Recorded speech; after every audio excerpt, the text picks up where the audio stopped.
Good morning students.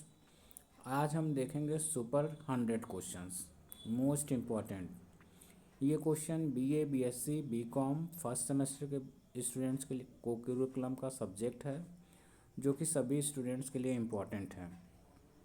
Super 100 में वो most important questions होंगे जिनके आने की संभावना या प्रोबेबिलिटी अधिक होगी, ठीक है। और कृपया ध्यान रहे 75 में से 30 मार्क्स आपको लाना ज़रूरी होता है। अगर आप ऐसा नहीं कर पाते हैं तो फिर आपको बैक पेपर्स के लिए अप्लाई करना पड़ता है, तो 6 महीने आप पीछे चले जाते हैं और पैसा अलग से एक्स्ट्रा लगता है, तो मतलब काफ़ी दिक्कतों का सामना। इसलिए हम चाहते हैं कि किसी का बैक ना लगे और आप हमारे साथ बने रहेंगे, एक एक क्वेश्चन को बारीकी से ध्यानपूर्वक समझते हुए और देखते हुए आगे बढ़ेंगे। आपने भी समझिए, देखिए, अपने दोस्तों तक भी शेयर करिए जो फर्स्ट सेमेस्टर के हैं, चाहे वो बीएससी के हों, बीकॉम के हों या फिर बीए के हों। Now let's starts. First question आप देख पा रहे हैं। फर्स्ट क्वेश्चन कह रहा है कि कुपोषण का कारण नहीं है। मतलब कि कुपोषण का कारण क्या नहीं है? अगर हम स्वस्थ भोजन लेंगे, बैलेंस डाइट और न्यूट्रिटिव लेंगे तो हमें कुपोषण की दिक्कत नहीं आएगी, ठीक है। तो इसका ध्यान रखेंगे नहीं को, तो आंसर कौन सा हो जाएगा? डी। कौन सा हो जाएगा? डी। बाकी जितने हैं ये सब इनकी वजह से कुपोषण होता है, लेकिन जो स्वच्छ एवं स्वस्थ पौष्टिक आहार, मतलब nutritive and neat clean and diet, complete diet, जो कि कुपोषण का कारण नहीं है। Now next question, question second. Question second की तरफ बढ़ेंगे। लार, या जिसको हम सलाइवा कहते हैं, क्या कहते हैं? सलाइवा। इसमें क्या बातें कह रहा है कि सलाइवा की, इसमें सलाइवा में क्या पाया जाता है? टाइलिन एंजाइम है। इसी टाइलिन एंजाइम के कारण जब हम चबाते हैं रोटी को, तो वो धीरे धीरे कुछ देर बाद हमको मीठी लगने लगती है। कैसी लगने लगती है? मीठी लगने लगती है। उसका रीज़न कौन है? यही टाइलिन है। कौन रीज़न है? इसी टाइलिन की वजह से हमको रोटी क्या लगने लगती है? मीठी लगने लगती है। तो इसी टाइलिन की वजह से रोटी हमको कैसे लगने लगती है? मीठी लगती है। तो हम कह सकते हैं सलाइवा में क्या पाया जाएगा? सलाइवा में हमारे जो प्रेजेंट होगा वो कौन प्रेजेंट होगा? Ptyalin enzyme. Now next question की तरफ बढ़ते हैं। Question number third. खेसारी दाल, कैसी दाल का नाम दिया? खेसारी।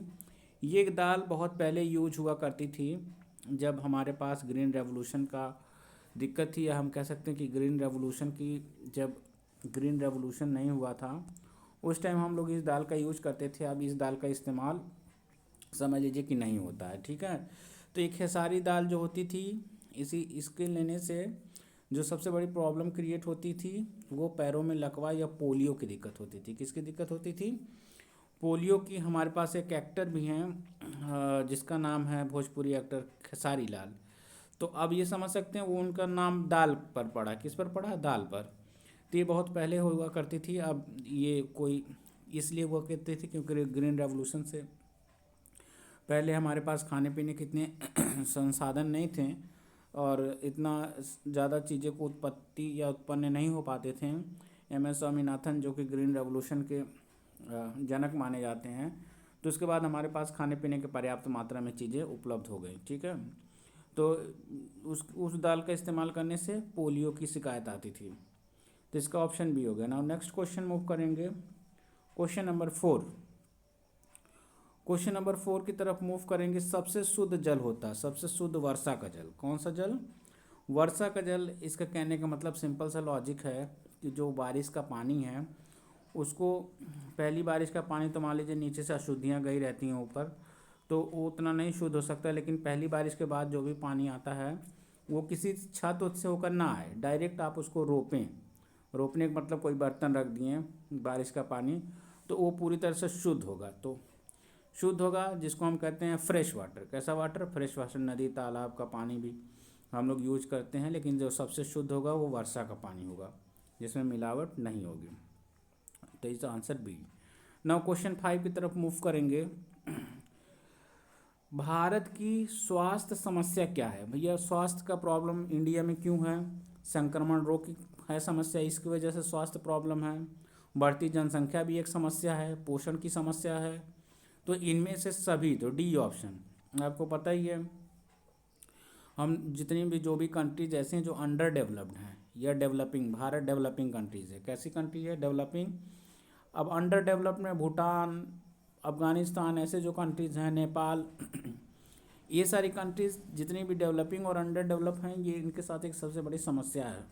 वो समस्या है खाने पीने की समस्या है, कुपोषण की समस्या है, पौष्टिक आहार नहीं मिलता है, इनके पास इतने सुविधाएं नहीं है कि न्यूट्रिटिव फूड ले सकें।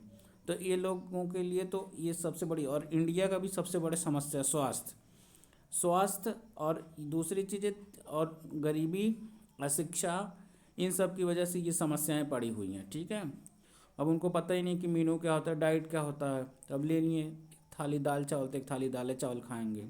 10 समोसा लेनी है तो 10 समोसे खाएंगे। कहीं शादी में चलेंगे तो मिठाइयाँ खा लिए 10-15 ठो।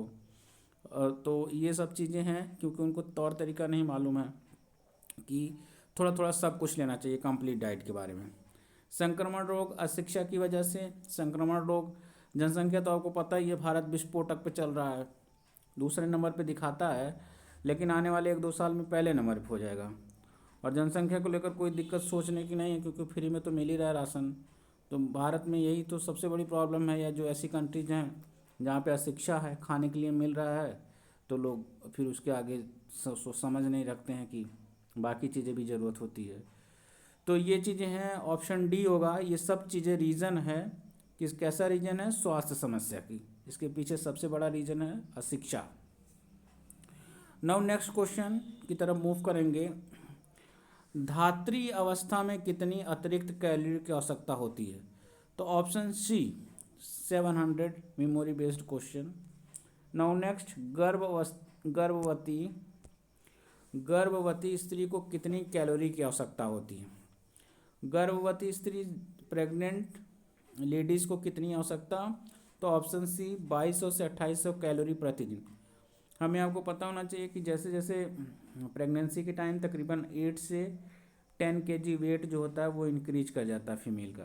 क्या कर जाता है? इंक्रीज। और उनको न्यूट्रिशन की भी ज़रूरत ज़्यादा पड़ती है। ठीक है, तो ये चीज़ें हैं कि 2200 से 2800 कैलोरी प्रतिदिन उनको ज़्यादा ऊर्जा चाहिए क्योंकि बच्चे के डेवलपमेंट में रिक्वायरमेंट होता है बॉडी को। तो option C. Now next question, question number 8। Refrigerator का प्रयोग होता है प्रशीतन में, मतलब कि सिंपल सी बात है, फ्रीज। रेफ्रिजरेटर का मतलब फ्रीज, कूलिंग के लिए इस्तेमाल होगा। 9, पाचन, अवशोषण, चयापचयन, इसका मतलब होता है मेटाबॉलिज्म, डाइजेशन, रिस्पायरेशन में जल किस स्रोत से मदद करता है? तो लार वाला भी जल, ऊपर से पिया गया जल, भोज्य पदार्थों से निकला जल, तो इनमें से सभी। तो ऑप्शन नंबर डी हो जाएगा। क्या हो जाएगा? ऑप्शन डी हो जाएगा। क्योंकि जो वाटर है वो डाइजेशन में हेल्प करता है। ठीक है, तो डाइजेशन में हेल्प करेगा, मेटाबॉलिज्म में हेल्प करेगा, मतलब फूड मटेरियल को आसानी से टूटने में हेल्प करेगा। कौन? पानी। तो चाहे वो पानी सलाइवा का हो, चाहे वो पानी किसका हो, कौन सा हो, सलाइवा का हो, चाहे वो पानी जो है वो सलाइवा का हो, और चाहे वो पिया गया पानी हो, चाहे भोज्य पदार्थों से किसी भी तरीके से वाटर निकला हो, वो डाइजेशन में हेल्प करेगा। ठीक है, नाउ नेक्स्ट की तरफ बढ़ते हैं। तो ऑप्शन डी हो जाएगा इनमें से सभी। 10th क्वेश्चन की तरफ देखते हैं। Question number 10, अपमिश्रण। अपमिश्रण का मतलब होता है मिक्सिंग या डुप्लीकेसिंग जिसको कह सकते हैं। तो क्या कह सकते हैं? मिक्सिंग। तो सिंपल सी बातें हैं। अपमिश्रण के उदाहरण नकली को असली बताकर बेचना, बासी को ताज़ा बताकर बेचना, गलत लेबल लगाकर बेचना। तो ये सभी के सभी हैं। ठीक है, मिश्रण ही है क्योंकि हम डुप्लीकेसी कर रहे हैं। जो डुप्लीकेट चीज़ें, जैसे हम समोसा वाला तल के 2 दिन का निकाल के बेच दे, या लेबल जैसे मैन्युफैक्चरिंग डेट एक्सपायर है और उस पर डेट लगा दें, तो वो सब के सब किस में आ जाएंगे? अपमिश्रण में आ जाएंगे। आहार आयोजन का महत्व है। किसके लिए महत्व है? परिवार के लिए। ठीक है, अब परिवार के लिए महत्व है कि हम कह रहे हैं बैलेंस डाइट, एक मेनू चार्ट बना लेंगे तो संपूर्ण आहार हमको मिलेगा। हर दिन बदल बदल के खाना बनाएंगे और पौष्टिक आहार पूरा संपूर्ण परिवार को मिलेगा। तो option A. Now 12th question, इनमें से कौन सा आहार संरक्षण विधि नहीं है? आहार संरक्षण विधि का मतलब होता है फूड मटेरियल को सेफ करके रखना। क्या करके रखना? सेव करके। तो विधि, सॉरी, इनमें से कौन आहार विधि बोल रहा है, नहीं कह रहा, इनमें से कौन सा आधार विधि है? तो इनमें से कौन सा आधार विधि है? तो निर्जलीकरण का मतलब नील को, वाटर को निकाल देना। हिमीकरण, विकरण, मतलब कि ये सभी, इसका मतलब ये कि जैसे हम सिंपल सा लॉजिक कह सकते हैं कि अचार बनाते हैं तो हम सुखा करके बनाते हैं, वाटर निकाल देते हैं, या फिर इसी तरह से उसमें तेल वगैरह, ऑयल वगैरह डाल देते ताकि फंगस वगैरह ना निकले लगे। तो ये सब के सब विधि हैं जिससे हम फूड मटेरियल को ज़्यादा दिन तक सेव करके रख सकते हैं। ठीक है। Now next now move to next, खाद्य पदार्थों में मिलावट का पता लगाने का तरीका।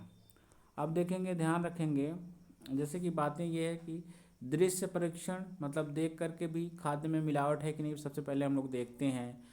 फिर स्मेल को चेक करते हैं। भौतिक परीक्षण करते हैं, आँखों से दिखता है कैसा दिख रहा है, अच्छा दिख रहा है, ख़राब दिख रहा है। और इसके बाद उपयुक्त सभी हो जाएंगे। और इसको मेजर करने के लिए ड्रग्स इंस्पेक्टर भी होते हैं जिनके पास मशीनें होती हैं, उससे भी फूड की क्वालिटी का और डुप्लीकेसी को रोकने के लिए निरीक्षण किया जाता है। ठीक है। नेक्स्ट क्वेश्चन, तो उपयुक्त सभी हो जाएंगे डी। क्वेश्चन 14, शीघ्र नष्ट होने वाला खाद्य पदार्थ।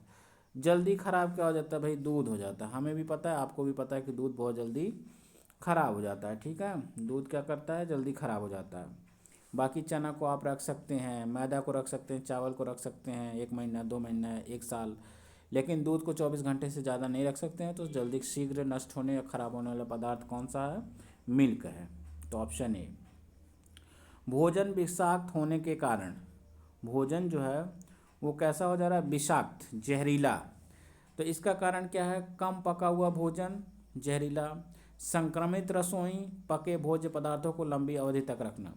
ये देखो, ये भी एक इम्पॉर्टेंट चीज़ है। क्यों इम्पोर्टेंट है? बहुत लोग घर में क्या करते हैं, फ्रिज है, मीट बनाया फ्रिज में रख दिया, खाया रख दिया, 2 दिन रख दिया, 3, जिसको फूड पॉइजनिंग बोलते हैं। और फूड पॉइजनिंग बहुत खतरनाक होता है।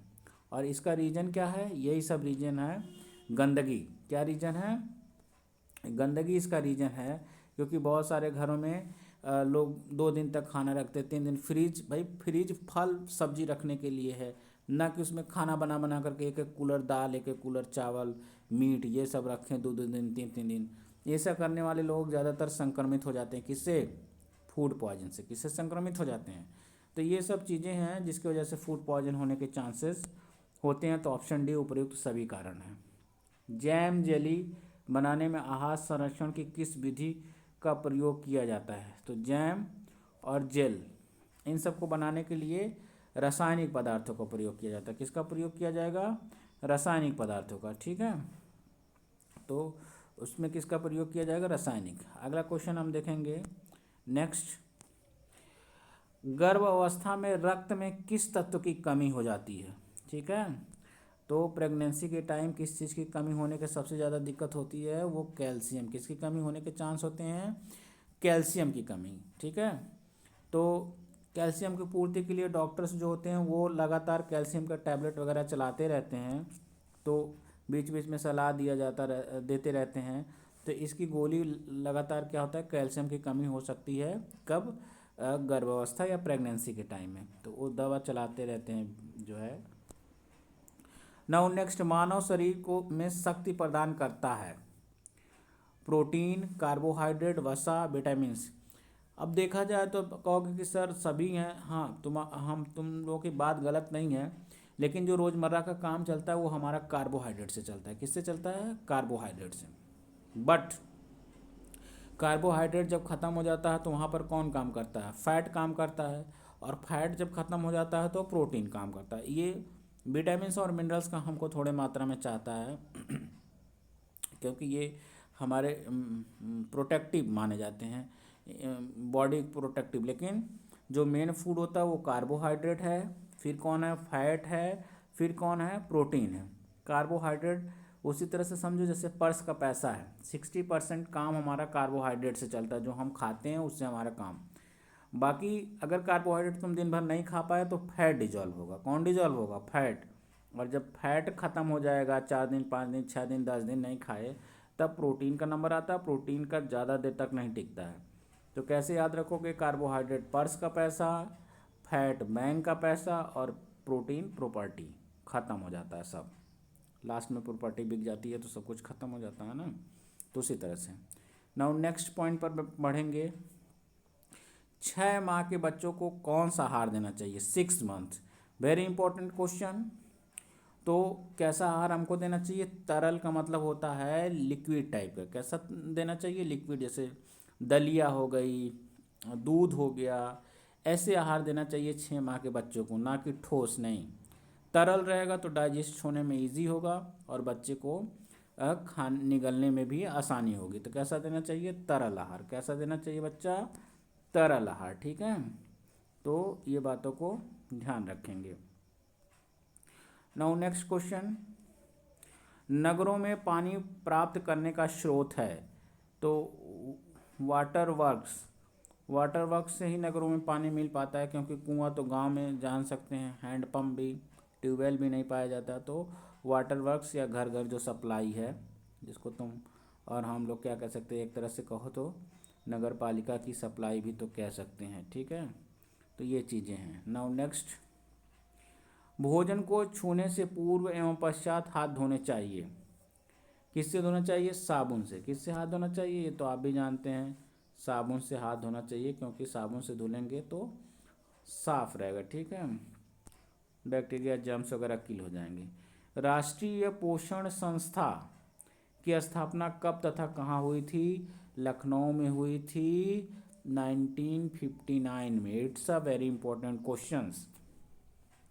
अत्यधिक श्रम करने वाले को प्रति घंटे निम्नलिखित, भाई जो ज़्यादा काम करेगा उसको कैलोरी चाहिए, जो ज़्यादा काम करेगा उसको कैलोरी चाहिए। तो 150 से 300 ग्राम कैलोरी उसको ज़्यादा चाहिए, जो फिजिकल वर्क ज़्यादा कर रहा है, लेबर वाला काम या फिजिकल या श्रम वाला काम। हालांकि एनर्जी ऐसा नहीं है कि सिर्फ लेबर काम में ही, बोलने में भी एनर्जी खर्च होती है, अब जो भी आप काम कर रहे हैं। बट ये है कि अगर आप लगातार काम कर रहे हैं तो उसमें एनर्जी ज़्यादा खर्च होगी, मेहनत वाला काम कर रहे हैं तो हमें कैलोरी की भी ज़रूरत ज़्यादा होगी। तो option C. Now next question, नरम जल में किसकी मात्रा कम होती है, नरम जल में किसकी मात्रा कम होगी, नमक की। किसकी मात्रा कम होगी, सॉल्ट्स की। किसकी, सॉल्ट्स की, ठीक है। नाउ नेक्स्ट,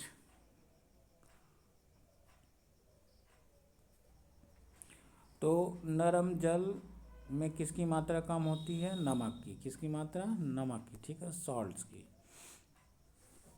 तो ऑप्शन है। नाउ नेक्स्ट क्वेश्चन, भोजन दूषित नहीं होते हैं, बैक्टीरिया द्वारा, फफूंदी द्वारा, खमीर द्वारा, भोजन तैयार करने में स्वच्छता द्वारा। तो अब ये तो it's a very easy question. ये बाकी ये भी दूषित करेगा, ये भी बैक्टीरिया वायरस कुछ भी आसपास है तो। नेक्स्ट क्वेश्चन, खाद्य और कृषि संगठन की स्थापना की गई थी। ऑप्शन ए मेमोरी बेस्ड 1945 ईस्वी में।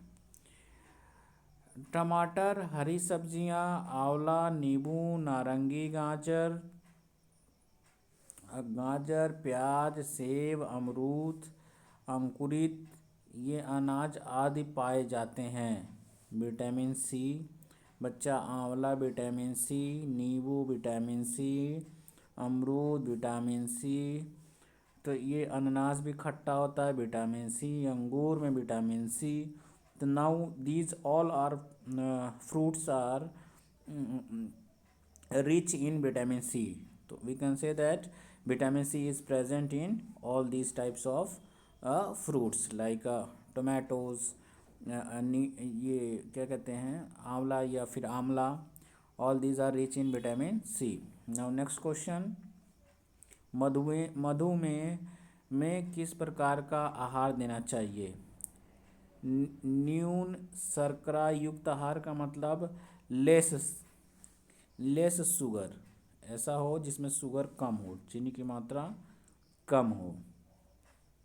फलों एवं सब्जियों के पकने की क्रिया के लिए निम्न पकने की क्रिया के लिए फलों और सब्जियों के पकने की क्रिया के लिए निम्न में से कौन जिम्मेदार है? तो इसके लिए जिम्मेदार है एंजाइम, विटामिन सी जिसको हम कह सकते हैं। तो उसके लिए जिम्मेदार कौन है? Just 1 minute. उसके लिए जिम्मेदार है एंजाइम। कौन जिम्मेदार है? एंजाइम, ठीक है। तो ये एंजाइम जिम्मेदार जिसको इथाइलिन बोलते हैं। कैसा है? Ethylene, D option. खाद्य पदार्थों का मानक चिन्ह है। किसमें खाद्य पदार्थ या भोजन इन सबको मेजर किया जाता है? ईपीओ में। किसमें? ईपीओ।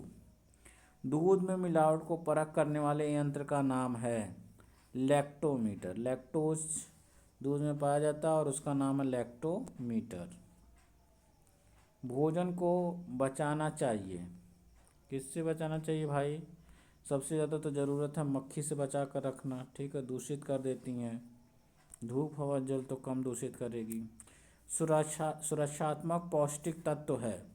विटामिन जो है ना, इसको प्रोटेक्टिव फूड, फ्रूट्स और वेजिटेबल्स को भी प्रोटेक्टिव, तो विटामिन जो होगा that is known as protective food.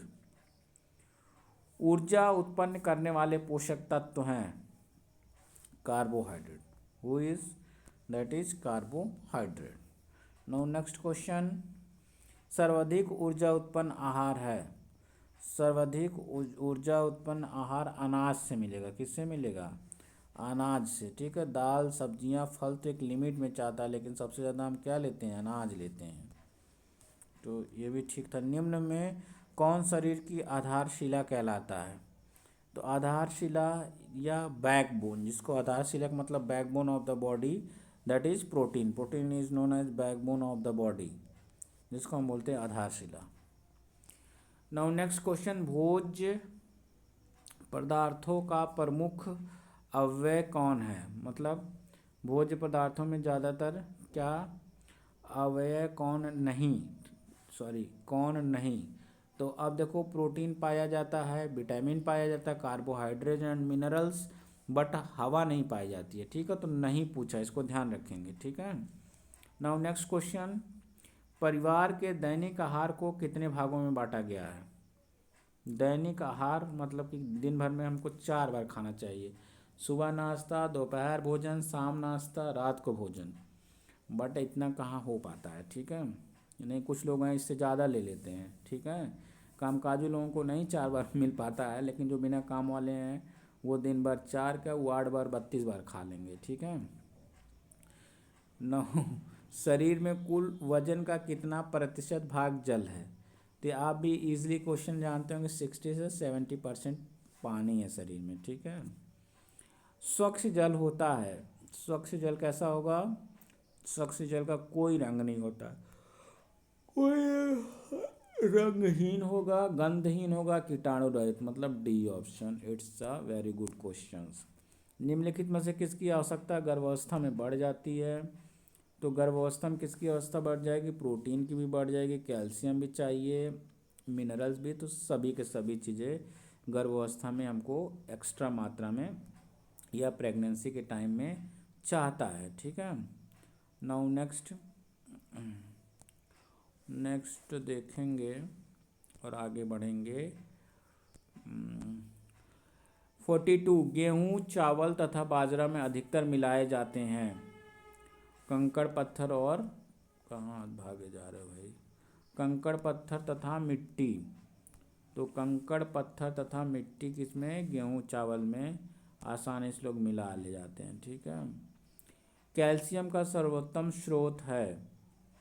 Calcium भाई सबसे ज़्यादा मिलता है, आपको पता है, दूध में, दूध से बने पदार्थों में, मांस में भी, सब्जियों में भी। तो इनमें से सभी हो जाएंगे। कौन हो जाएगा? सभी।